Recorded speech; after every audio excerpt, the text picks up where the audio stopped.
첫째 강의 BPS란 무엇인가요? 주식 투자를 공부하다 보면 퍼도 만나고 PBR도 만나고 EPS도 만나게 됩니다. 그리고 이제 BPS라는 새로운 투자 지표를 만나게 됩니다. 처음 보면 또 영어입니다.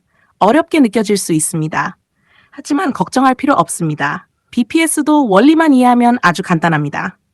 오늘은 공식을 외우기보다 BPS가 도대체 무엇을 의미하는지 이것부터 천천히 이해해 보겠습니다. BPS는 우리말로 주당 순자산이라고 합니다. 조금 더 쉽게 말하면 회사가 가지고 있는 순자산을 주식 한 주당 얼마씩 가지고 있는지 보여주는 숫자입니다. 예를 들어 보겠습니다. 어떤 회사가 있습니다. 이 회사가 가진 모든 자산에서 갚아야 할 부채를 빼고 나니 순자산이 1,000억 원 남았습니다. 그리고 이 회사가 발행한 주식이 1,000만 주라고 가정해 보겠습니다. 1,000억 원을 1,000만 주로 나눠봅니다. 그러면 한 주당 순자산은 1만 원이 됩니다. 이 회사의 BPS는 1만 원입니다. 여기서 중요한 것이 있습니다. BPS는 주가가 아닙니다. 주가는 시장에서 사람들이 사고 팔면서 결정되는 가격입니다. 반면 BPS는 회사의 순자산을 기준으로 계산한 한 주당 장부상 가치입니다. 이 차이를 이해해야 합니다. 예를 들어 어떤 회사의 주가는 2만 원입니다. 그런데 BPS는 1만 원입니다. 그러면 시장에서는 한 주당 순자산 가치보다 2배 높은 가격에 거래되고 있는 것입니다. 바로 여기서 우리가 앞서 공부했던 PBR이 등장합니다. 주가 2만 원을 BPS 1만 원으로 나누면 PBR은 2배가 됩니다. 이제 연결되기 시작합니다. PBR을 제대로 이해하려면 BPS를 알아야 합니다. 우리가 앞에서 공부했던 퍼와 EPS의 관계를 떠올려 보겠습니다. 퍼를 이해하려면 EPS를 알아야 했습니다. 마찬가지입니다. PBR을 이해하려면 BPS를 알아야 합니다. 그래서 투자 지표는 각각 따로 떨어져 있는 것이 아닙니다. 서로 연결되어 있습니다. 그런데 여기서 질문 하나를 해보겠습니다. BPS가 높은 기업이면 무조건 좋은 기업일까요? 아닙니다. 이 부분이 아주 중요합니다. 회사가 순자산을 많이 가지고 있어도 그 자산을 제대로 활용하지 못해서 돈을 벌지 못할 수도 있습니다. 반대로 순자산은 상대적으로 적더라도 그 자본을 아주 효율적으로 활용해서 많은 이익을 만드는 기업도 있습니다. 그래서 우리는 앞으로 BPS만 보는 것이 아니라 PBR과 연결하고 나중에는 ROE까지 연결해서 보게 됩니다. 조금 쉽게 비유해 보겠습니다. 두 사람이 각각 1억 원의 사업 자금을 가지고 있습니다. 첫 번째 사람은 1억 원으로 매년 500만 원을 법니다. 두 번째 사람은 같은 1억 원으로 매년 2천만 원을 법니다. 두 사람의 자본은 같습니다. 하지만 돈을 벌어내는 능력은 완전히 다릅니다. 기업도 마찬가지입니다. 그래서 투자자는 얼마나 많은 자산을 가지고 있는가, 여기에서 멈추면 안 됩니다. 그 자산으로 얼마나 많은 이익을 만들어내는가, 여기까지 봐야 합니다. 앞으로 BPS를 공부하면서 꼭 기억해야 할 질문이 있습니다. 첫째, BPS가 꾸준히 증가하고 있는가? 둘째, 그 순자산으로 이익을 잘 만들어내고 있는가? 셋째, 현재 주가는 그 순자산에 비해 어느 정도 평가받고 있는가? 이 세 가지 질문을 연결하기 시작하면 BPS는 단순한 숫자가 아니라 기업을 바라보는 중요한 도구가 됩니다. 오늘 첫째 강의에서는 한 가지만 확실하게 기억하시면 됩니다. BPS는 주당 순자산입니다. 그리고 더 쉽게 말하면 회사의 순자산을 주식 한 주당 얼마씩 가지고 있는지 보여주는 지표입니다. 퍼와 EPS가 기업의 이익과 주가를 연결한다면 PBR과 BPS는 기업의 자산과 주가를 연결합니다. 이 연결을 이해하는 순간 투자 지표가 하나씩 머릿속에서 이어지기 시작합니다. 다음 둘째 강의에서는 BPS는 어떻게 계산할까요? 실제 숫자를 넣어서 아주 쉽게 계산해 보겠습니다. 둘째 강의, BPS는 어떻게 계산할까요? 첫째 강의에서는 BPS가 무엇인지 공부했습니다. BPS는 주당 순자산. 쉽게 말하면 회사의 순자산을 주식 한 주당 얼마씩 가지고 있는지 보여주는 지표라고 했습니다. 이번에는 한 단계 더 나아가겠습니다. BPS는 어떻게 계산할까요? 공식부터 보면 조금 어렵게 느껴질 수 있습니다. 하지만 원리는 아주 간단합니다. 천천히 따라오시면 됩니다. BPS를 계산하려면 먼저 두 가지를 알아야 합니다. 첫 번째는 기업의 순자산, 두 번째는 발행주식수, 그리고 기업의 순자산을 발행주식수로 나누면 됩니다. 말로 표현하면 BPS는 순자산 나누기 발행주식수입니다. 여기서 순자산은 기업이 가지고 있는 전체 자산에서 갚아야 할 부채를 뺀 것입니다. 예를 들어 보겠습니다. 어떤 회사가 가지고 있는 전체 자산이 2천억 원입니다. 그런데 이 회사에는 부채가 1천억 원 있습니다. 그러면 2천억 원에서 1천억 원을 빼면 순자산은 1천억 원입니다. 여기까지 어렵지 않습니다. 이제 이 회사의 발행주식수를 확인합니다. 발행주식수가 1,000만 주라고 해보겠습니다. 순자산 1,000억 원을 1,000만 주로 나누면 한 주당 순자산은 1만 원이 됩니다. 따라서 이 회사의 BPS는 1만 원입니다. 여기서 중요한 것은 BPS 1만 원이라는 말이 주가가 1만 원이라는 뜻은 아니라는 것입니다. BPS는 회사의 장부상 순자산을 기준으로 계산한 한 주당 가치입니다. 실제 주가는 시장에서 완전히 다르게 움직일 수 있습니다. 예를 들어 BPS가 1만 원인데 현재 주가가 5천 원일 수도 있습니다. 반대로 BPS가 1만 원인데 주가가 5만 원일 수도 있습니다. 왜 이런 차이가 생길까요? 시장은 현재 자산만 보는 것이 아니라 기업의 수익성, 성장 가능성, 미래 이익, 산업 전망, 경쟁력까지 함께 평가하기 때문입니다. 여기서 앞서 공부한 PBR과 연결해 보겠습니다. BPS가 1만 원이고 주가도 1만 원이라면 PBR은 1배입니다. 주가가 2만 원이라면 PBR은 2배입니다. 주가가 5천 원이라면 PBR은 0.5배입니다. 이제 PBR의 숫자가 왜 그렇게 나오는지 이해할 수 있습니다. 주가를 BPS로 나누면 PBR이 됩니다. 반대로 생각하면 BPS를 이해해야 PBR의 의미도 제대로 이해할 수 있습니다. 그런데 여기서 한 가지 더 생각해 보겠습니다. 두 기업이 있습니다. A 기업의 BPS는 1만 원입니다. B 기업의 BPS도 1만 원입니다. 그러면 두 기업의 가치가 똑같다고 말할 수 있을까요? 그렇지 않습니다. A 기업은 한 주당 순자산 1만 원을 가지고 많은 이익을 만들어낼 수 있습니다. B 기업은 똑같은 순자산을 가지고도 이익을 거의 만들지 못할 수 있습니다.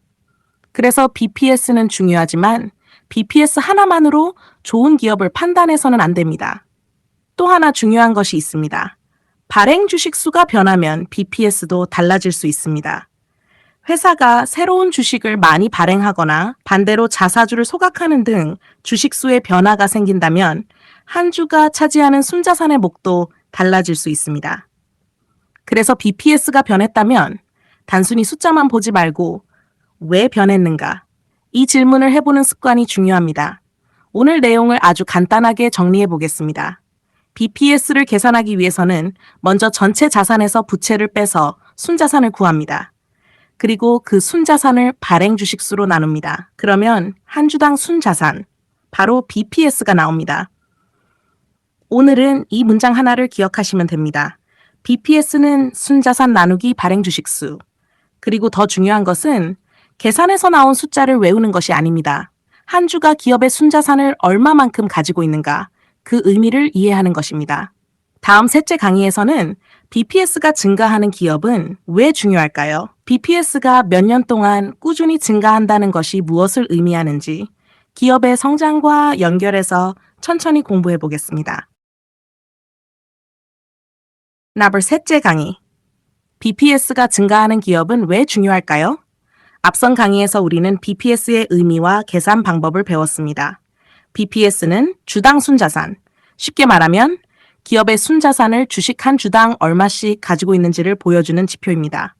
그렇다면 오늘은 조금 더 중요한 질문을 해보겠습니다. BPS가 매년 증가하는 기업은 왜 중요할까요? BPS는 현재 숫자 하나만 보는 것보다 시간에 따라 어떻게 변하고 있는지 이것을 보는 것이 중요합니다. 예를 들어 보겠습니다. 어떤 기업의 BPS가 3년 전에는 1만 원이었습니다.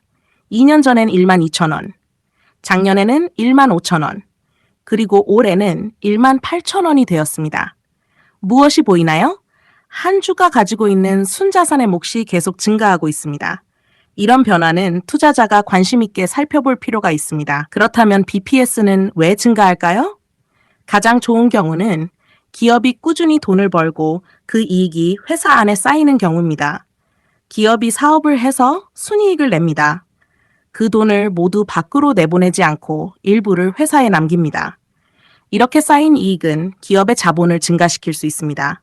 자본이 증가하고 발행 주식 수가 크게 변하지 않는다면 한 주당 순자산인 BPS도 증가할 수 있습니다. 쉽게 생각해 보겠습니다. 작년에 한 주가 가지고 있던 회사의 순자산 몫이 1만 원이었습니다. 기업이 열심히 사업해서 돈을 벌었습니다. 그 돈이 회사 안에 계속 쌓였습니다. 그러면 시간이 지나면서 한 주가 가지고 있는 순자산의 몫도 커질 수 있습니다. 그래서 BPS의 장기적인 증가는 기업이 주주 한 주당 자산 가치를 쌓아가고 있다는 신호가 될 수 있습니다. 하지만 여기서 매우 중요합니다. BPS가 증가했다고 해서 무조건 좋은 것은 아닙니다. 왜 증가했는지를 반드시 내야 합니다. 예를 들어 회사가 사업을 잘해서 이익이 쌓였기 때문에 BPS가 증가했다면 상대적으로 좋은 증가라고 볼 수 있습니다. 그런데 다른 이유로 자본이 크게 증가했다면 숫자의 의미를 조금 다르게 봐야 합니다. 그래서 투자자는 항상 질문해야 합니다. BPS가 증가했다. 그런데 왜 증가했을까? 그리고 한 단계 더 들어가야 합니다. 기업이 순자산을 계속 쌓고 있는데 정작 이익은 거의 늘지 않는다면 어떻게 봐야 할까요? 생각해 볼 문제입니다. 자산은 계속 많아지는데 그 자산으로 만들어내는 이익이 늘어나지 않는 것입니다. 이런 기업은 단순히 BPS가 증가한다는 이유만으로 좋은 기업이라고 판단하기 어렵습니다. 반대로 BPS가 꾸준히 증가하면서 매출도 증가하고 영업이익도 증가하고 순이익도 증가한다면 어떨까요? 조금 더 관심 있게 볼 수 있습니다. 기업의 자산 가치와 이익 창출 능력이 함께 성장하고 있기 때문입니다. 그래서 BPS를 볼 때는 혼자 보지 않는 것이 좋습니다. BPS의 변화와 함께 매출, 영업이익, 순이익, 그리고 앞으로 공부하게 될 ROE까지 연결해서 보는 것이 좋습니다. 여기서 아주 중요한 개념이 나옵니다. 기업은 자산을 많이 가지고 있는 것보다 그 자산과 자본을 얼마나 효율적으로 활용하느냐가 중요합니다. 창고에 기계가 많다고 해서 무조건 좋은 공장은 아닙니다. 그 기계를 이용해 제품을 잘 만들고 판매해서 이익을 만들어야 합니다. 기업도 마찬가지입니다. 또 하나 확인해야 할 것이 있습니다. BPS가 증가했는데 발행 주식 수도 크게 증가했다면 한 주당 가치의 변화는 다르게 나타날 수 있습니다. 그래서 우리는 회사의 전체 순자산만 보면 안 됩니다. 주주 한 사람이 가진 한 주의 몫이 어떻게 변하고 있는가? 바로 이것을 보기 위해 BPS를 공부하는 것입니다. 오늘의 핵심을 정리해 보겠습니다. BPS가 장기간 꾸준히 증가한다는 것은 한 주가 가지고 있는 순자산의 몫이 커지고 있다는 뜻입니다. 특히 기업이 본업에서 돈을 벌고 그 이익이 쌓이면서 BPS가 증가한다면 긍정적으로 살펴볼 만한 변화입니다. 하지만 BPS 증가 하나만으로 좋은 기업이라고 판단하면 안 됩니다. 왜 증가했는지 확인하고 이익도 함께 성장하는지 살펴보고 그 자본으로 얼마나 효율적으로 돈을 벌고 있는지까지 봐야 합니다. 오늘은 이 문장을 기억하시면 됩니다. 좋은 BPS는 높은 BPS가 아니라 기업의 성장과 함께 꾸준히 커지는 BPS입니다. 다음 넷째 강의에서는 BPS가 높으면 무조건 좋은 기업일까요? 높은 BPS에 숨어있는 의미와 우리가 조심해야 할 함정을 천천히 공부해 보겠습니다. 넷째 강의, BPS가 높으면 무조건 좋은 기업일까요? 앞선 강의에서는 BPS가 꾸준히 증가하는 기업을 왜 관심 있게 봐야 하는지 공부했습니다.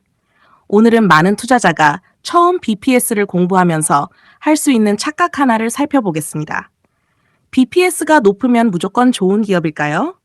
결론부터 말씀드리면 아닙니다. BPS가 높다는 것은 한 주당 순자산이 많다는 뜻이지 그 기업이 반드시 좋은 기업이라는 뜻은 아닙니다. 예를 들어 보겠습니다. 두 기업이 있습니다. 첫 번째 기업의 BPS는 5만 원입니다. 두 번째 기업의 BPS는 2만 원입니다. 숫자만 보면 5만 원인 첫 번째 기업이 더 좋아 보일 수 있습니다. 하지만 여기서 멈추면 안 됩니다. 우리가 확인해야 할 것은 그 자산으로 얼마나 많은 돈을 벌고 있는가. 바로 이것입니다. 첫 번째 기업은 많은 자본을 가지고 있지만 사업에서 이익을 거의 만들어내지 못하고 있습니다. 반면 두 번째 기업은 상대적으로 자본은 적지만 그 자본을 효율적으로 활용해서 꾸준히 높은 이익을 만들어냅니다. 어느 기업이 더 좋은 기업일까요? 단순히 BPS 숫자만으로는 판단할 수 없습니다. 쉽게 비유해 보겠습니다. 두 사람이 있습니다. 첫 번째 사람은 사업에 10억 원을 투자했습니다. 그런데 1년에 1,000만 원밖에 벌지 못합니다. 두 번째 사람은 사업에 2억 원을 투자했습니다. 그런데 1년에 4천만 원을 법니다. 첫 번째 사람의 자산은 훨씬 많습니다. 하지만 두 번째 사람이 자본을 훨씬 효율적으로 사용하고 있습니다. 기업도 마찬가지입니다. 그래서 BPS를 공부하다 보면 결국 중요한 투자 지표 하나를 만나게 됩니다. 바로 ROE입니다. ROE는 자기 자본을 이용해서 기업이 얼마나 효율적으로 이익을 만들어내는지 살펴보는 지표입니다. ROE는 앞으로 별도의 오디오북에서 자세히 공부하겠습니다. 지금은 이것만 기억하면 됩니다. BPS가 자본의 크기를 보여준다면 ROE는 그 자본으로 돈을 버는 능력을 살펴보는 지표입니다. 또 하나 중요한 문제가 있습니다. BPS가 높아도 그 자산의 질이 좋지 않을 수 있습니다. 기업의 자산에는 현금만 있는 것이 아닙니다. 토지도 있고, 건물도 있고, 기계도 있고, 재고 자산도 있고, 받아야 할 돈도 있습니다. 따라서 장부상 자산이 많다는 이유만으로 모든 자산이 똑같이 좋은 것은 아닙니다. 예를 들어 팔리지 않는 재고가 창고에 계속 쌓여 있다고 생각해 보겠습니다. 장부에는 자산으로 잡혀 있을 수 있습니다. 하지만 실제 사업에서는 큰 도움이 되지 않을 수도 있습니다. 또 오래된 설비가 많아도 장부상 자산은 존재합니다. 그러나 새로운 기술이 등장하면서 경제적 가치가 떨어질 수도 있습니다. 그래서 투자자는 자산이 얼마나 많은가뿐만 아니라 어떤 자산을 가지고 있는가 이것도 생각해야 합니다. 그리고 업종에 따라서도 BPS의 의미가 달라질 수 있습니다.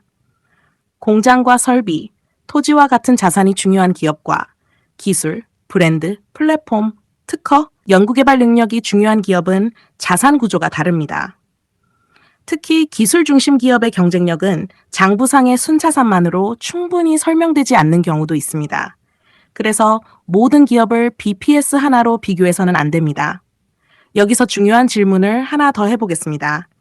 BPS가 낮은 기업은 나쁜 기업일까요? 이것 역시 아닙니다. BPS 자체의 절대적인 숫자는 발행 주식 수 등 여러 요인의 영향을 받기 때문에 서로 다른 기업의 BPS가 5만 원인지 1만 원인지만 비교해서 우열을 판단하는 것은 의미가 제한적입니다. 중요한 것은 그 기업의 BPS가 시간이 지나면서 어떻게 변하고 있는지, 그리고 그 자본을 이용해 얼마나 많은 이익을 만들어내고 있는지입니다. 이제 우리가 앞에서 공부했던 PBR까지 연결해 보겠습니다. BPS는 높은데 주가가 상대적으로 낮다면 PBR은 낮게 나타날 수 있습니다. 그렇다고 바로 싸다라고 결론 내리면 안 됩니다. 시장이 낮은 평가를 하는 데에는 이유가 있을 수 있기 때문입니다. 수익성이 낮거나 성장이 정체되어 있거나 산업 전망이 좋지 않거나 자산의 효율성이 낮을 수도 있습니다. 바로 우리가 PBR송 두 번째에서 공부했던 내용입니다. 낮다고 덥석 사지 마. 높다고 바로 겁내지 마. 숫자에는 이유가 있습니다. BPS도 똑같습니다. 숫자를 보고 끝내는 것이 아니라 왜 이 숫자가 만들어졌는가? 그 이유를 찾아야 합니다. 오늘의 핵심을 정리하겠습니다. BPS가 높다는 것은 한 주가 가지고 있는 순자산의 몫이 크다는 뜻입니다. 하지만 그것만으로 좋은 기업이라고 판단할 수는 없습니다. 자산의 질을 확인하고 이익을 확인하고 자본의 효율성을 확인하고 미래 성장성까지 함께 봐야 합니다. 오늘은 이 문장을 기억해 주세요. 자산이 많은 기업보다 자산을 잘 활용하는 기업을 찾아야 합니다. BPS는 기업의 자산을 보여줍니다. 하지만 투자자는 그 자산이 만들어내는 이익까지 봐야 합니다. 다음 5째 강의에서는 BPS와 PBR의 관계를 가장 쉽게 이해하는 방법, 앞에서 공부한 PBR과 지금 배우고 있는 BPS가 어떻게 연결되는지 아주 쉽게 풀어보겠습니다. 5째 강의, BPS와 PBR의 관계를 가장 쉽게 이해하는 방법. 앞선 강의에서 우리는 BPS에 대해 공부했습니다. BP는 주당 순자산, 회사의 순자산을 주식 한 주당 얼마씩 가지고 있는지 보여주는 숫자입니다. 그런데 BPS를 공부하다 보면 반드시 다시 만나게 되는 지표가 있습니다. 바로 PBR입니다. 우리는 이미 PBR을 공부했습니다. 하지만 이번에는 BPS를 배운 상태에서 다시 바라보겠습니다. 그러면 PBR이 훨씬 쉽게 이해됩니다. PBR을 아주 쉽게 표현하면 현재 주가가 한 주당 순자산의 몇 배에서 거래되고 있는가, 이것을 보여주는 지표입니다. 예를 들어 보겠습니다. 어떤 기업의 BPS가 1만 원입니다. 현재 주가도 1만 원이라고 해보겠습니다. 주가 1만 원을 BPS 1만 원으로 나누면 PBR은 1배입니다. 쉽게 말하면 한 주당 순자산 가치와 현재 주가가 같은 수준인 것입니다. 이번에는 주가가 2만 원이라고 해보겠습니다. BPS는 여전히 1만 원입니다. 그러면 PBR은 2배입니다. 시장은 이 기업의 주식을 한 주당 순자산의 2배 가격으로 평가하고 있는 것입니다. 반대로 BPS는 1만 원인데 주가가 5천 원이라면 어떨까요? PBR은 0.5배가 됩니다. 장부상 한 주당 순자산은 1만 원인데 시장에서는 5천 원에 거래되고 있는 것입니다. 여기까지만 들으면 이런 생각이 들 수 있습니다. PBR이 0.5배라면 엄청나게 싼 것 아닌가? 반대로 PBR이 5배라면 너무 비싼 것 아닌가? 바로 여기서 투자지표 공부가 시작됩니다. 그렇게 단순하지 않습니다. 왜 그럴까요? 시장은 기업의 자산만 보고 가격을 결정하지 않기 때문입니다. 그 자산으로 얼마나 많은 이익을 만들어내는지, 앞으로 얼마나 성장할 수 있는지, 사업의 경쟁력이 얼마나 강한지, 산업의 전망은 어떤지, 이런 것들이 주가에 함께 반영될 수 있습니다. 예를 들어 보겠습니다. 두 기업의 BPS가 모두 1만 원이라고 하겠습니다. 첫 번째 기업은 매년 높은 이익을 만들어냅니다. 사업도 성장하고 있습니다. 앞으로 이익이 더 증가할 것이라는 기대도 있습니다. 두 번째 기업은 BPS는 똑같이 1만 원이지만 이익이 거의 증가하지 않습니다. 사업도 정체되어 있습니다. 앞으로 성장할 가능성도 낮게 평가받고 있습니다. 두 기업의 BPS는 같지만 시장이 두 기업에 똑같은 PBR을 줄 필요는 없습니다. 첫 번째 기업에는 더 높은 PBR을 줄 수도 있습니다. 왜냐하면 그 기업이 가진 자본이 앞으로 더 많은 이익을 만들어낼 것이라고 기대하기 때문입니다. 반대로 두 번째 기업에는 낮은 PBR을 줄 수 있습니다. 그래서 우리는 PBR송 두 번째에서 이렇게 공부했습니다. 낮다고 덥석 사지 마. 높다고 바로 겁내지 마. 이제 그 의미가 더 분명해집니다. PBR이 낮다면 먼저 질문해야 합니다. 왜 낮을까? 정말 시장에서 저평가되고 있는 것인지, 아니면 수익성이 낮아서 낮은 평가를 받고 있는 것인지, 성장이 멈춰서 그런 것인지, 산업 전망이 좋지 않아서 그런 것인지 확인해야 합니다. 반대로 PBR이 높다면 역시 질문해야 합니다. 왜 높을까? 기업이 자본을 매우 효율적으로 활용하고 있는 것은 아닌지, 높은 이익을 꾸준히 만들어내는지, 앞으로 빠른 성장이 기대되는지, 시장에서 높은 경쟁력을 인정받고 있는지 살펴봐야 합니다. 여기에서 앞으로 공부할 또 하나의 중요한 지표가 등장합니다. 바로 ROE입니다. 지금은 공식까지 외울 필요 없습니다. 개념만 기억하겠습니다. ROE는 쉽게 말하면 기업이 자기 자본을 가지고 얼마나 효율적으로 돈을 벌고 있는가, 이것을 살펴보는 지표입니다. 그래서 앞으로 BPS, PBR, ROE 이 세 가지가 연결되기 시작합니다. BPS로 한 주당 순자산을 보고 PBR로 시장이 그 순자산을 몇 배로 평가하는지 보고 ROE로 그 자본을 얼마나 효율적으로 활용하는지 봅니다. 이렇게 투자 지표가 하나씩 연결되는 것입니다. 우리가 앞에서 배웠던 퍼와 EPS도 떠올려 보겠습니다. 퍼와 EPS는 주가와 이익을 연결합니다.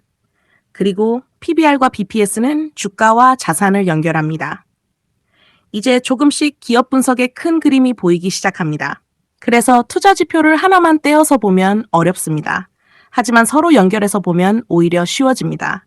퍼를 보면 EPS를 생각하고 PBR을 보면 BPS를 생각합니다.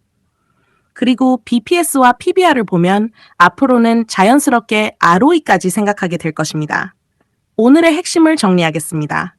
BPS는 한 주당 순자산입니다.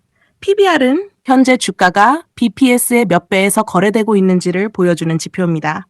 하지만 PBR이 낮다고 무조건 싸다고 판단하지 않습니다. PBR이 높다고 무조건 비싸다고 판단하지도 않습니다. 우리가 해야 할 질문은 하나입니다. 왜 시장은 이 기업에 이런 PBR을 주고 있을까? 숫자를 외우는 단계에서 한 단계 더 나아가 숫자가 만들어진 이유를 찾는 것, 그것이 투자 지표를 제대로 공부하는 방법입니다. 다음 6째 강의에서는 BPS가 갑자기 증가하거나 감소했다면 무엇을 확인해야 할까요? 숫자가 크게 움직였다고 바로 좋아하거나 걱정하지 않고 그 변화의 원인을 찾는 방법을 천천히 공부해 보겠습니다. 1째 강의. BPS가 갑자기 증가하거나 감소했다면 무엇을 확인해야 할까요? 앞선 강의에서는 BPS와 PBR의 관계까지 공부했습니다. 이제부터는 조금 더 실전적으로 들어가 보겠습니다. 기업을 분석하다 보면 BPS가 몇 년 동안 비슷하게 움직이다가 어느 해 갑자기 크게 증가하거나 반대로 갑자기 감소하는 경우가 있습니다. 이럴 때 초보 투자자는 숫자만 보고 판단하기 쉽습니다. BPS가 크게 증가했으니 좋아졌구나. BPS가 크게 감소했으니 나빠졌구나. 하지만 그렇게 판단하면 안 됩니다. 오늘 강의에서 가장 중요한 질문은 이것입니다. BPS가 변했다면 얼마나 변했는가 보다 왜 변했는가를 먼저 확인한다. 이 원칙을 기억해 주세요. BPS는 기본적으로 기업의 순자산과 주식 수에 영향을 받습니다. 따라서 BPS가 크게 움직였다면 순자산에 큰 변화가 있었거나 주식 수의 변화가 있었거나 두 가지가 동시에 발생했을 가능성을 생각해 볼 수 있습니다. 먼저 BPS가 갑자기 증가한 경우부터 살펴보겠습니다. 가장 좋은 경우는 무엇일까요? 기업이 본업에서 많은 돈을 벌었기 때문입니다. 기업이 제품과 서비스를 판매하고 좋은 실적을 내고 순이익을 많이 남겼습니다. 그리고 그 이익이 회사 안에 쌓였습니다. 그러면 자기 자본이 증가하면서 BPS도 증가할 수 있습니다. 이런 경우라면 BPS의 증가는 상당히 긍정적인 변화로 볼 수 있습니다. 왜냐하면 기업의 본업이 만들어낸 이익이 주주 한 주당 자산 가치를 키우고 있기 때문입니다. 하지만 BPS가 증가했다고 해서 항상 이런 좋은 이유만 있는 것은 아닙니다. 예를 들어 기업이 가지고 있던 자산을 팔아서 일회성으로 큰 이익이 발생할 수도 있습니다. 토지나 건물을 매각해서 큰 이익이 발생했다고 생각해 보겠습니다. 그 해의 자본은 증가할 수 있고 BPS도 크게 올라갈 수 있습니다. 하지만 이런 이익이 매년 반복될까요? 그렇지 않을 가능성이 높습니다. 그래서 투자자는 확인해야 합니다. 본업에서 벌어들인 이익인가? 아니면 일회성으로 발생한 이익인가? 이 차이는 매우 중요합니다. 우리가 기업에 투자하는 이유는 보유하고 있는 건물을 계속 팔아 돈을 버는 모습을 기대하기 때문이 아닙니다. 기업이 본업에서 지속적으로 돈을 벌고 그 돈을 다시 사업에 투자하고 더 큰 이익을 만들어내기를 기대하기 때문입니다. 이번에는 반대로 BPS가 갑자기 감소했다고 생각해 보겠습니다. 가장 먼저 확인해야 하는 것은 기업이 큰 손실을 냈는가입니다. 기업이 적자를 내면 자기 자본이 감소할 수 있습니다. 큰 적자가 반복된다면 회사가 그동안 쌓아놓았던 자본을 조금씩 잃어버리는 상황이 발생할 수 있습니다. 그러면 BPS 역시 하락할 수 있습니다. 특히 BPS가 한 번 감소한 것이 아니라 몇 년 동안 계속 감소하고 있다면 조금 더 주의해서 볼 필요가 있습니다. 예를 들어 3년 전 BPS가 2만 원이었습니다. 2년 전에는 1만 8천 원, 작년에는 1만 5천 원, 올해는 1만 2천 원입니다. 이런 모습을 발견했다면 단순히 PBR이 낮아졌으니 싸다 라고 생각하기 전에 먼저 확인해야 합니다. 왜 한 주당 순자산이 계속 줄어들고 있을까? 본업에서 적자가 반복되는지, 대규모 손실이 발생했는지, 기업의 자산 가치가 훼손되고 있는지 재무제표를 확인해야 합니다. 또 하나 확인해야 할 것이 있습니다. 바로 배당입니다. 기업이 벌어들인 돈의 일부를 주주에게 배당하면 그만큼 회사 밖으로 자본이 빠져나갈 수 있습니다. 따라서 배당 등의 영향으로 BPS의 변화가 나타날 수도 있습니다. 이 경우에는 무조건 BPS가 감소했으니 나쁘다 라고 판단할 수 없습니다. 중요한 것은 역시 변화의 이유입니다. 그리고 매우 중요한 것이 하나 더 있습니다. 발행 주식 수의 변화입니다. 기업이 새로운 주식을 발행하거나 자본 조달 과정에서 주식 수가 크게 달라질 수 있습니다. 반대로 자사주 소각 등으로 주식 수가 감소할 수도 있습니다.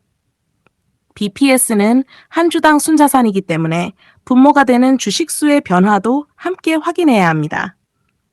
그래서 BPS가 갑자기 변했다면 숫자 하나만 보는 것이 아니라 재무제표와 기업 공시를 함께 확인하는 습관이 중요합니다. 실전에서는 이렇게 생각하면 쉽습니다. BPS가 크게 증가했다. 그러면 질문합니다. 본업에서 이익이 크게 증가했나? 일회성 이익이 있었나? 자본 구조의 변화가 있었나? 주식수의 변화가 있었나? 반대로 BPS가 크게 감소했다. 그러면 다시 질문합니다. 큰 적자가 발생했나? 자산 가치가 크게 줄었나?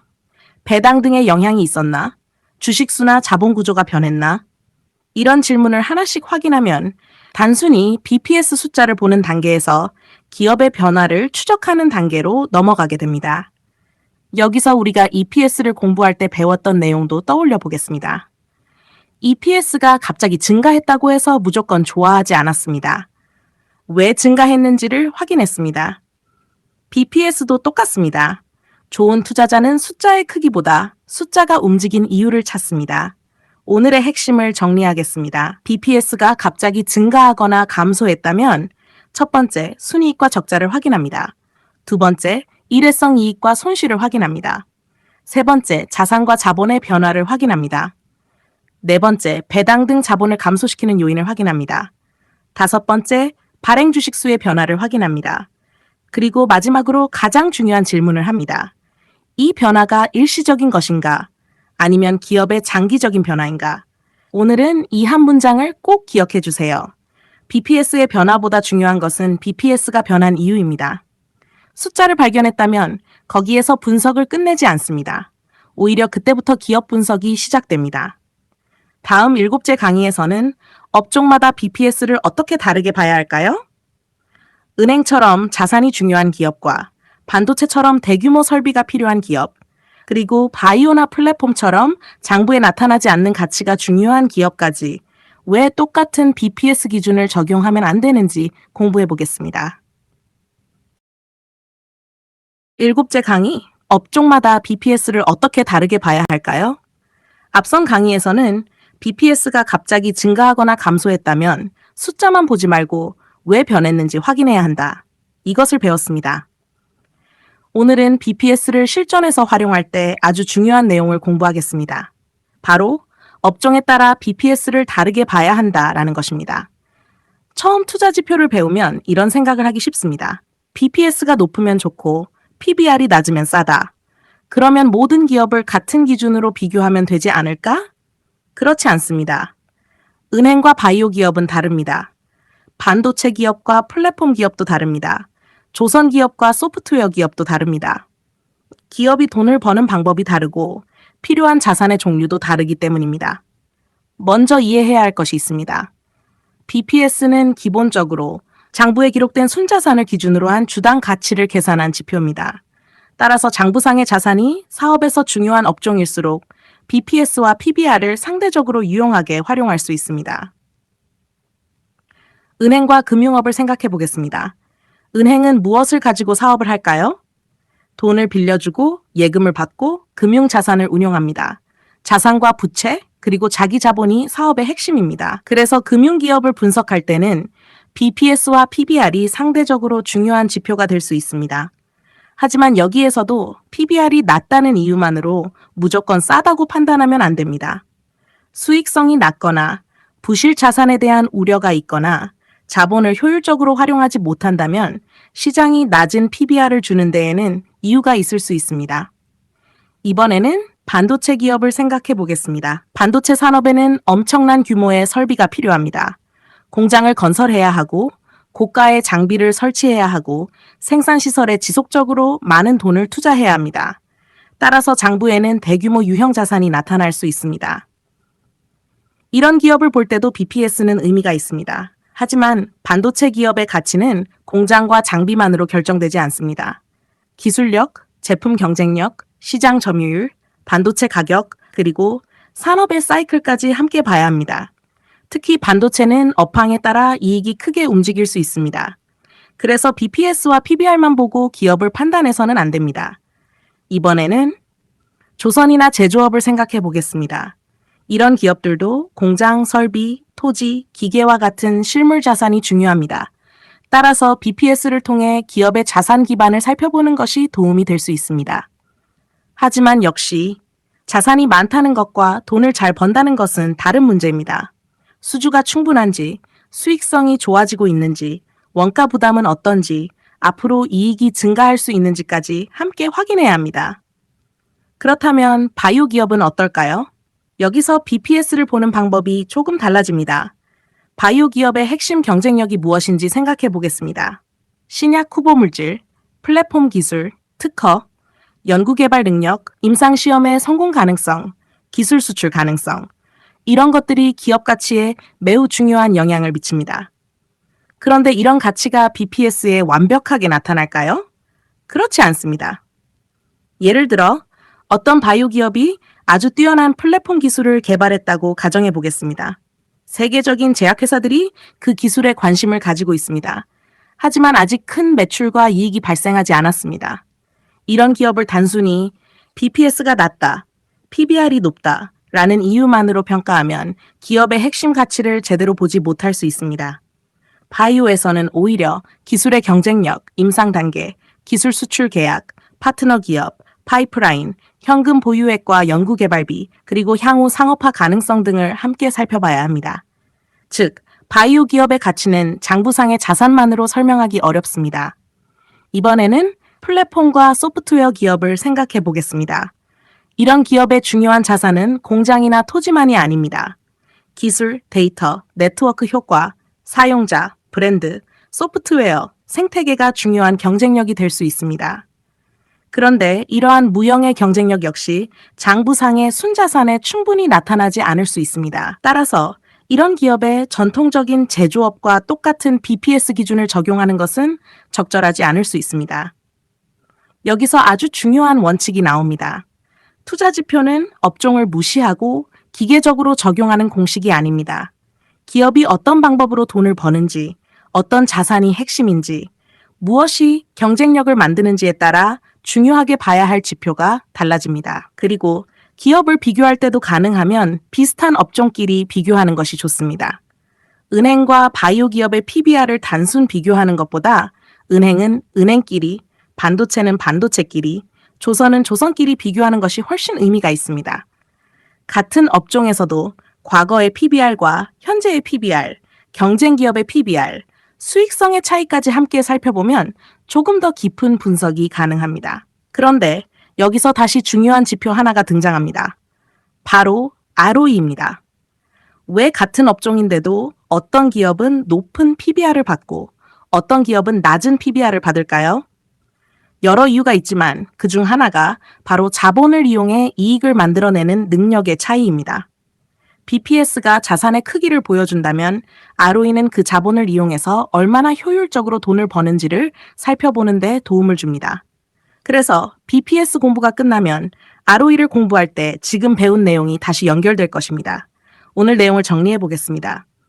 은행과 금융업처럼 자산과 자본이 사업의 핵심인 업종에서는 BPS와 PBR이 상대적으로 중요한 지표가 될 수 있습니다. 반도체와 제조업처럼 대규모 설비가 필요한 기업에서는 BPS와 함께 설비 경쟁력과 산업 사이클 수익성을 봅니다. 바이오 기업에서는 BPS만으로 설명하기 어려운 기술과 파이프라인의 가치를 함께 봅니다. 플랫폼과 소프트웨어 기업에선 장부에 충분히 나타나지 않는 무형자산과 경쟁력을 함께 살펴봐야 합니다. 그래서 오늘 기억해야 할 문장은 이것입니다. 같은 BPS라도 업종이 다르면 의미도 달라집니다. 그리고 하나 더 기억하겠습니다.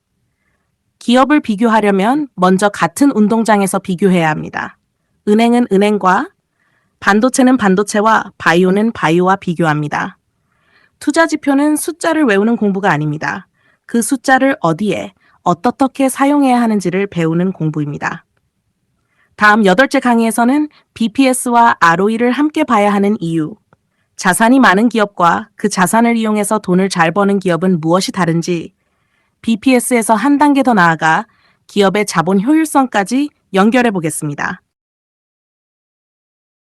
8째 강의. BPS와 ROE를 함께 봐야 하는 이유. 앞선 강의에서는 업종에 따라 BPS를 다르게 봐야 한다는 것을 공부했습니다. 오늘은 BPS 공부에서 아주 중요한 연결고리를 하나 배우겠습니다. 바로 BPS와 ROE를 함께 보는 것입니다. 처음에는 두 지표가 전혀 다른 것처럼 보입니다.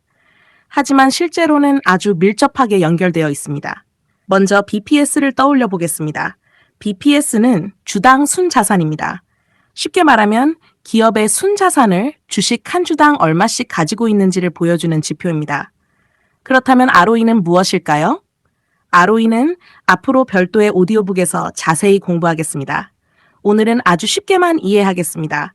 ROE는 기업이 자기 자본을 이용해서 얼마나 효율적으로 이익을 만들어내는가. 이것을 보여주는 지표입니다. 쉽게 비유해 보겠습니다. 두 사람이 있습니다.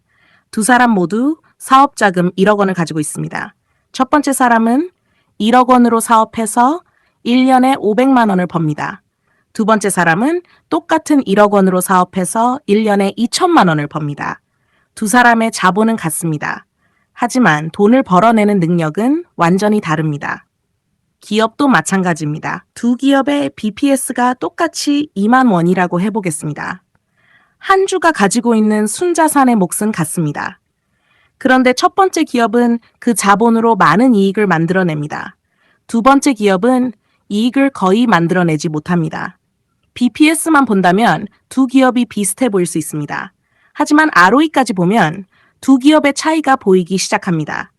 바로 이것이 BPS만 보면 안 되는 이유입니다. 기업의 자산이 얼마나 많은지도 중요하지만 그 자산과 자본을 이용해서 얼마나 많은 이익을 만들어내느냐가 더 중요할 수 있습니다. 이번에는 조금 더 실전적으로 생각해 보겠습니다. A 기업이 있습니다. BPS가 매년 증가합니다. 처음에는 좋아 보입니다. 기업의 순자산이 계속 쌓이고 있기 때문입니다. 그런데 자세히 살펴보니 자본은 계속 증가하는데 이익은 거의 증가하지 않습니다. 이런 경우에는 질문해야 합니다. 기업이 쌓아놓은 자본을 제대로 활용하고 있는가? 반대로 B기업은 자본이 증가하면서 이익도 함께 빠르게 증가합니다. 기업이 벌어들인 돈을 다시 사업에 투자하고 그 투자에서 다시 더 많은 이익이 발생합니다. 그리고 그 이익을 다시 투자합니다. 이런 구조가 반복된다면 기업의 자본과 이익이 함께 성장할 수 있습니다. 장기 투자자가 좋아할 만한 구조 중 하나입니다. 쉽게 표현하면 기업 안에서 돈이 계속 일을 하고 있는 것입니다. 돈을 벌고 그 돈을 다시 투자하고 더 많은 돈을 벌고 다시 투자합니다.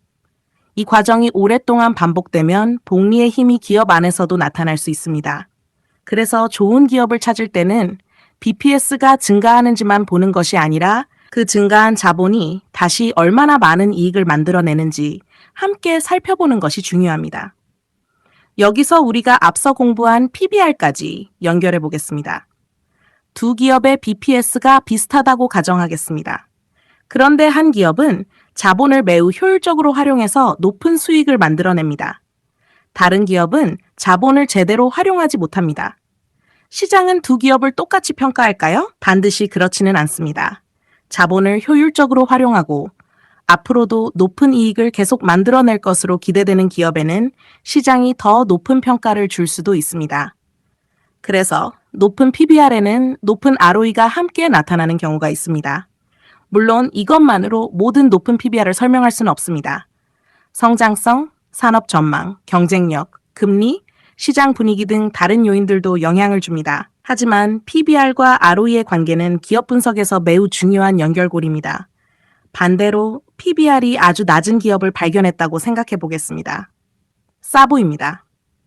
하지만 ROE도 매우 낮고 몇 년 동안 이익이 거의 성장하지 않고 자본만 계속 쌓이고 있다면 어떨까요?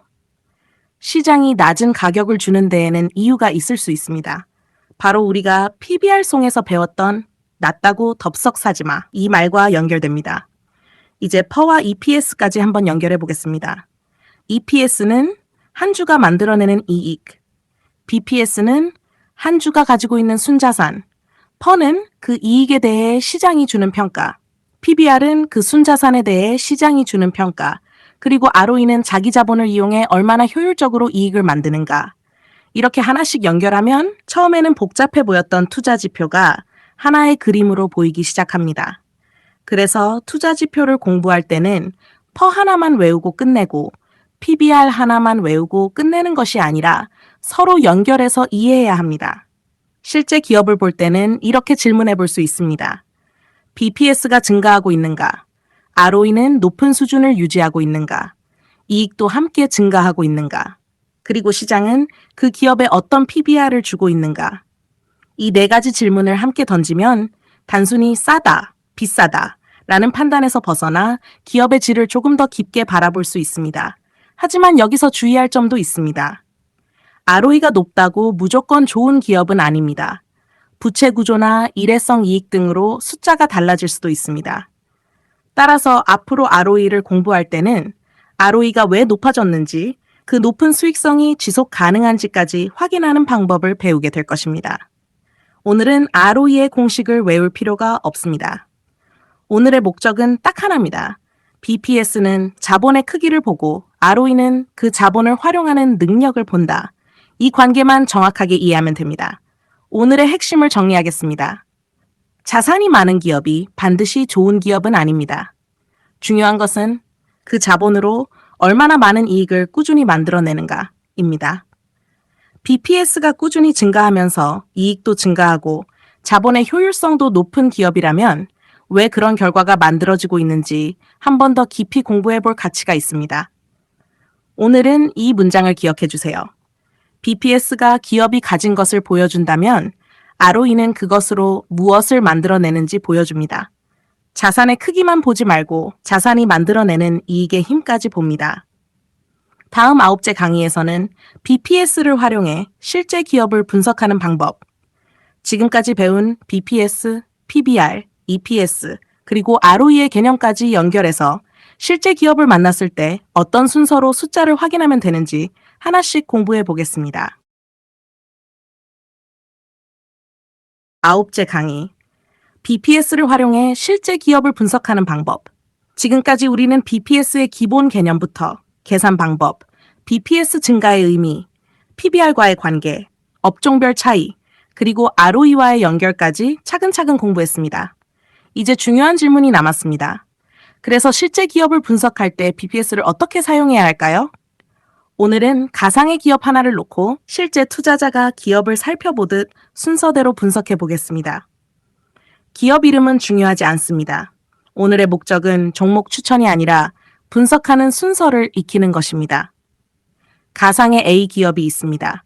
우리는 이 기업에 관심이 생겼습니다. 그렇다고 바로 매수 버튼을 누르지 않습니다. 먼저 숫자를 살펴봅니다. 첫 번째로 확인할 것은 현재 BPS가 얼마인가? 입니다. A 기업의 현재 BPS가 2만 원이라고 가정하겠습니다. 그러면 한 주당 장부상 순자산이 약 2만 원이라는 의미입니다. 하지만 여기에서 판단을 끝내면 안 됩니다. 2만 원이라는 숫자 자체만으로는 좋은지 나쁜지 알기 어렵습니다. 그래서 두 번째 단계로 넘어갑니다. 두 번째는 과거 BPS의 흐름을 확인합니다. 3년 전에는 1만 2천 원, 2년 전에는 1만 5천 원, 작년에는 1만 8천 원, 올해는 2만 원. BPS가 꾸준히 증가하고 있습니다. 여기까지는 관심을 가져볼 만합니다. 한 주가 가지고 있는 순자산의 몫이 계속 커지고 있기 때문입니다. 하지만 여기에서도 질문해야 합니다. 왜 증가했을까? 세 번째로 이익의 흐름을 확인합니다. BPS가 증가한 이유가 본업에서 벌어들인 이익 때문인지 확인합니다. 매출이 증가하고 있는지, 영업이익이 증가하고 있는지, 순이익이 증가하고 있는지 살펴봅니다. 만약 BPS는 계속 증가하는데 매출은 정체되고 영업이익도 줄어들고 있다면 조금 더 자세히 봐야 합니다. 반대로 BPS가 증가하고 매출도 증가하고 영업이익도 증가하고 순이익도 증가하고 있다면 기업의 사업과 자산 가치가 함께 성장하고 있을 가능성을 생각해 볼 수 있습니다. 여기에서 우리가 공부했던 EPS도 등장합니다. EPS는 한 주가 만들어내는 이익입니다. BPS는 한 주가 가지고 있는 순자산입니다. 따라서 실제 기업을 볼 때 BPS와 EPS를 함께 비교해보는 습관이 중요합니다. 예를 들어 BPS가 매년 증가하면서 EPS도 꾸준히 증가한다면 기업의 자산 가치와 주당 이익이 함께 성장하고 있는 것입니다. 반대로 BPS는 계속 증가하는데 EPS는 오랫동안 제자리라면 질문해야 합니다. 쌓인 자본을 제대로 활용하고 있는가? 그리고 네 번째 단계입니다. PBR을 확인합니다. A 기업의 BPS는 2만 원입니다. 현재 주가는 4만 원이라고 가정해 보겠습니다. 그러면 PBR은 2배 수준입니다.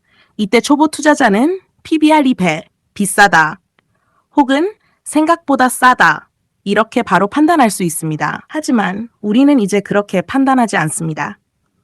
우리가 해야 할 질문은 왜 시장은 이 기업의 순자산에 이 배의 가격을 주고 있을까?입니다.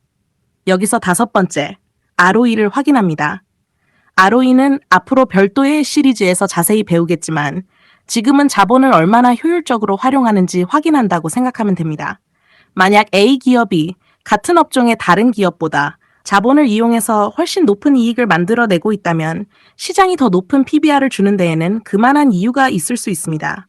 반대로 PBR은 높은데 ROE는 낮고 이익 성장도 멈추고 BPS 증가도 둔화되고 있다면 왜 시장이 높은 평가를 유지하고 있는지 더 자세히 살펴봐야 합니다. 여섯 번째로 같은 업종의 기업과 비교합니다. 이것도 매우 중요합니다.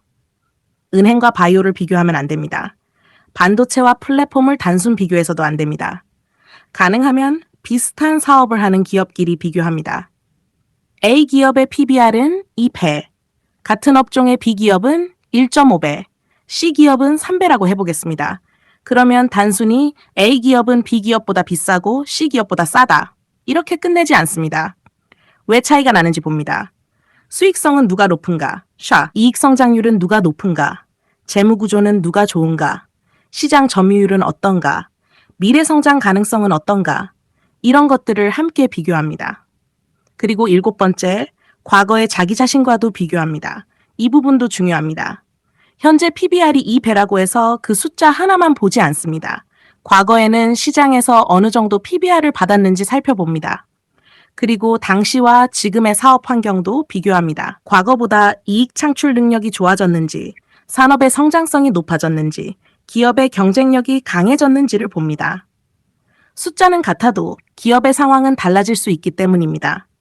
여기까지 오면 우리가 왜 여러 투자 지표를 차례대로 공부하고 있는지 알 수 있습니다. 퍼만 알아서는 부족합니다. PBR만 알아서도 부족합니다. EPS만 보고 기업을 판단할 수도 없습니다. BPS 하나만으로도 좋은 기업을 찾을 수 없습니다. EPS로 이익을 보고 BPS로 자산을 보고 퍼로 이익에 대한 시장의 평가를 보고 PBR로 자산에 대한 시장의 평가를 보고 ROE로 자본의 효율성을 봅니다. 각각의 숫자가 서로 연결되기 시작합니다. 그런데 여기에서 한 가지 더 중요합니다. 좋은 기업을 찾았다고 해서 좋은 주식이라는 뜻은 아닙니다. 기업의 실적이 좋아도 주가가 이미 미래의 기대를 너무 많이 반영하고 있을 수 있습니다. 반대로 현재 숫자는 평범해 보여도 앞으로 실적이 크게 개선될 것으로 시장이 기대할 수도 있습니다. 그래서 기업 분석과 함께 현재 주가가 무엇을 반영하고 있는가 이것까지 생각해야 합니다. 그리고 우리가 계속 공부해온 주도주 관점도 연결할 수 있습니다. 좋은 실적, 이익의 성장, 자산 가치의 성장, 산업의 성장성이 나타나는 기업에 시장 자금까지 강하게 들어온다면 왜 그런 현상이 나타나는지 더 깊게 공부해 볼 가치가 있습니다. 하지만 투자 지표 하나만 보고 매수하는 것은 아닙니다. 기업과 숫자를 먼저 이해하고 그 다음 시장의 평가를 봅니다. 오늘 배운 실제 기업 분석 순서를 다시 한번 정리해 보겠습니다. 첫 번째, 현재 BPS를 확인합니다. 두 번째, 과거 BPS의 흐름을 봅니다. 세 번째, 매출과 영업이익, 순이익, EPS의 흐름을 확인합니다. 네 번째, PBR을 확인합니다. 다섯 번째, ROE를 통해 자본의 효율성을 살펴봅니다. 여섯 번째, 같은 업종의 경쟁 기업과 비교합니다. 일곱 번째, 과거의 자기 자신과 비교합니다. 마지막으로 질문합니다. 왜 시장은 지금 이 기업에 이런 가격을 주고 있는가? 오늘 강의에서 가장 기억했으면 하는 것은 이것입니다. BPS는 매수 신호가 아닙니다. BPS는 기업을 더 깊이 들여다보게 만드는 분석의 출발점입니다. 숫자를 발견하고 숫자의 변화를 보고 변화의 이유를 찾고 다른 투자 지표와 연결합니다. 이 과정을 반복하다 보면 처음에는 어렵게만 보였던 재무 지표들이 조금씩 하나의 이야기로 보이기 시작합니다. 다음은 마지막 10째 강의 BPS 핵심 총정리와 실전 투자 활용법. 첫째 강의부터 9째 강의까지 배운 내용을 한 번에 연결해 보겠습니다. 그리고 마지막에는 우리가 약속했던 금융강국 대한민국을 위하여 그 의미까지 담아서 BPS 완전 정복을 마무리하겠습니다. 10째 강의 BPS 핵심 총정리와 실전 투자 활용법. 드디어 BPS 마지막 강의입니다. 첫째 강의부터 지금까지 BPS가 무엇인지, 어떻게 계산하는지, 왜 증가하는지, PBR과 어떤 관계가 있는지, 업종에 따라 어떻게 다르게 봐야 하는지, 그리고 실제 기업 분석에서는 어떻게 활용하는지까지 공부했습니다. 오늘은 새로운 내용을 많이 배우기보다 지금까지 배운 내용을 하나의 그림으로 연결해 보겠습니다. BPS 공부가 끝났을 때 공식 하나만 기억하는 것이 아니라 기업을 바라보는 방법 하나를 가지고 가는 것이 오늘의 목표입니다. 먼저 가장 기본부터 다시 시작하겠습니다. BPS는 주당 순자산입니다. 기업의 순자산을 발행 주식수로 나눈 값입니다. 쉽게 표현하면 기업의 순자산 가운데 주식 한 주가 가지고 있는 몫입니다. 이것이 BPS의 출발점입니다. 하지만 10강을 공부한 우리는 이제 여기에서 멈추지 않습니다. 어떤 기업의 BPS가 3만 원이라고 해보겠습니다. 예전 같으면 3만 원이구나 하고 끝났을 수도 있습니다. 하지만 이제는 질문이 달라집니다. 3년 전에는 얼마였을까? 2년 전에는 얼마였을까? 작년에는 얼마였을까? 올해는 왜 3만 원이 되었을까? 즉, 숫자보다 흐름을 보기 시작합니다. 예를 들어 3년 전 BPS가 1만 5천 원이었습니다. 2년 전에는 2만 원, 작년에는 2만 5천 원, 올해는 3만 원, 꾸준히 증가했습니다. 그러면 관심을 가져볼 수 있습니다. 하지만 바로 좋은 기업이라고 판단하지 않습니다. 다음 질문으로 넘어갑니다. 왜 증가했을까? 기업이 본업에서 돈을 벌고 순이익이 증가하고 그 이익이 회사에 쌓이면서 BPS가 증가했다면 상대적으로 건강한 증가라고 생각해 볼 수 있습니다. 하지만 자산 매각 같은 일회성 이익 때문에 갑자기 증가했다면 똑같은 BPS 증가라도 의미가 달라질 수 있습니다. 그래서 우리가 계속 강조했습니다. 숫자의 변화보다 숫자가 변한 이유가 중요합니다. 반대로 BPS가 감소하고 있다고 생각해 보겠습니다. 한번 감소했다고 해서 바로 나쁜 기업이라고 판단하지 않습니다. 큰 배당이 있었는지, 일시적인 손실이 있었는지, 대규모 적자가 발생했는지, 자산 가치의 변화가 있었는지, 자본 구조가 변했는지, 주식수의 변화가 있었는지 원인을 확인합니다. 투자 지표는 판결문이 아닙니다. 질문을 만들어주는 도구입니다. 이제 PBR과 연결해 보겠습니다. BPS가 1만 원이고 주가가 2만 원이라면 PBR은 2배 수준입니다. 하지만 우리는 이제 PBR이 배니까 비싸다 이렇게 판단하지 않습니다. 반대로 PBR이 0.5배라고 해서 싸다 라고 바로 판단하지도 않습니다. 먼저 묻습니다. 왜 시장은 이 기업에 이런 평가를 주고 있을까? 이 질문이 중요합니다. PBR이 낮은 데에는 이유가 있을 수 있습니다. 수익성이 낮을 수도 있고, 성장이 멈췄을 수도 있고, 산업 전망이 좋지 않을 수도 있고, 자산을 효율적으로 활용하지 못하고 있을 수도 있습니다. 그래서 우리가 PBR 송에서 계속 반복했습니다. 낮다고 덥석 사지 마. 높다고 바로 겁내지 마. 숫자에는 이유가 있습니다. 이번에는 ROE까지 연결해 보겠습니다. BPS는 기업이 가진 자본의 크기를 한 주 기준으로 보여줍니다. ROE는 그 자본을 이용해서 기업이 얼마나 효율적으로 이익을 만들어내는지 살펴봅니다. 그래서 두 기업의 BPS가 같더라도 기업의 질은 완전히 다를 수 있습니다. 한 기업은 많은 자본을 가지고 있지만 돈을 거의 벌지 못합니다. 다른 기업은 같은 규모의 자본으로 훨씬 많은 이익을 만들어냅니다. 투자자라면 무엇을 봐야 할까요? 자산의 크기도 중요하지만 자산이 만들어내는 이익의 힘 이것까지 봐야 합니다. 여기에 EPS를 연결하면 더 재미있어집니다.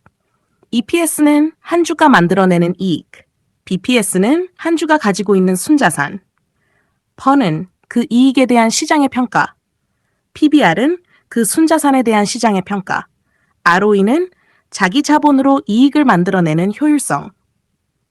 이제 투자 지표가 따로 보이지 않습니다. 하나의 기업을 서로 다른 방향에서 바라보는 도구입니다. 이것이 우리가 투자 지표를 하나씩 공부하는 이유입니다. 퍼만 보고 투자하지 않습니다. PBR만 보고 투자하지 않습니다. EPS만 보고 투자하지 않습니다. BPS만 보고 투자하지 않습니다. 하나의 지표는 기업의 한 부분만 보여줄 수 있습니다. 여러 지표를 연결하면 기업의 모습이 조금씩 입체적으로 보이기 시작합니다. 그런데 여기서 또 하나 기억해야 합니다. 업종이 다르면 BPS의 중요성도 달라질 수 있습니다. 은행처럼 자산과 자본이 사업의 핵심인 기업이 있습니다. 반도체나 제조업처럼 공장과 설비가 중요한 기업도 있습니다. 반면 바이오 기업은 플랫폼 기술, 특허, 파이프라인, 임상 결과, 기술 수출 가능성처럼 장부상의 순자산만으로 설명하기 어려운 가치가 중요합니다. 소프트웨어와 플랫폼 기업도 비슷합니다. 그래서 우리는 배웠습니다. 같은 BPS라도 업종이 다르면 의미가 달라진다. 기업을 비교할 때는 가능하면 같은 업종끼리 비교합니다. 그리고 같은 업종에서도 BPS만 비교하지 않습니다. PBR, EPS per ROE, 매출 성장, 영업이익 성장, 재무구조, 미래 성장성까지 함께 살펴봅니다. 이제 실제 투자에서 사용할 수 있도록 아주 간단한 순서를 만들어 보겠습니다. 기업 하나를 발견했습니다. 먼저 BPS가 얼마인지 확인합니다. 그 다음 최근 몇 년 동안 증가했는지 감소했는지 봅니다. 그 다음 왜 그렇게 변했는지 확인합니다. 그리고 EPS와 순이익도 함께 증가하는지 봅니다. 다음으로 현재 PBR이 어느 정도인지 확인합니다. 그리고 같은 업종의 경쟁 기업과 비교합니다. 가능하다면 ROE를 통해 자본의 효율성도 확인합니다. 마지막으로 질문합니다. 이 기업의 현재 가격에는 어떤 미래가 반영되어 있는가? 여기까지 가면 BPS를 단순히 외운 것이 아니라 실제로 활용하기 시작한 것입니다. 그리고 한 가지 더, 좋은 기업을 찾았다고 해서 바로 매수할 필요는 없습니다. 좋은 기업과 좋은 매수 가격은 다른 문제입니다. 기업이 아무리 좋아도 시장의 기대가 지나치게 높게 반영되어 있다면 주가는 부담스러울 수 있습니다. 반대로 낮은 PBR이라고 해서 무조건 기회인 것도 아닙니다. 그래서 기업의 가치와 시장의 가격을 함께 봅니다. 주식 투자를 처음 공부하면 per, PBR, EPS, BPS, ROE, 영어 약자들이 머리를 복잡하게 만듭니다. 하지만 하나씩 공부하고 나면 조금씩 연결되기 시작합니다. EPS를 배우면 퍼가 쉬워지고 BPS를 배우면 PBR이 쉬워집니다. 그리고 이제 ROE를 배우면 왜 어떤 기업은 높은 PBR을 받고 왜 어떤 기업은 낮은 PBR을 받는지 또 하나의 중요한 연결고리가 보이기 시작할 것입니다. 처음부터 모든 것을 완벽하게 알 필요는 없습니다. 오늘 하나 배우고 내일 하나 배우고 실제 기업에서 한번 찾아보고 다시 공부합니다. 이 과정이 반복되면 어느 순간 숫자가 단순한 숫자로 보이지 않습니다. 그 숫자 뒤에 있는 기업의 이야기가 보이기 시작합니다. BPS 10강을 마무리하면서 마지막으로 세 문장만 기억하겠습니다. BPS는 한 주가 가지고 있는 순자산입니다. 높고 낮음보다 왜 변했는지가 중요합니다. 그리고 자산의 크기보다 그 자산으로 얼마나 잘 버는지까지 봐야 합니다. 퍼를 공부했습니다. PBR을 공부했습니다. EPS를 공부했습니다. 그리고 오늘 BPS까지 연결했습니다.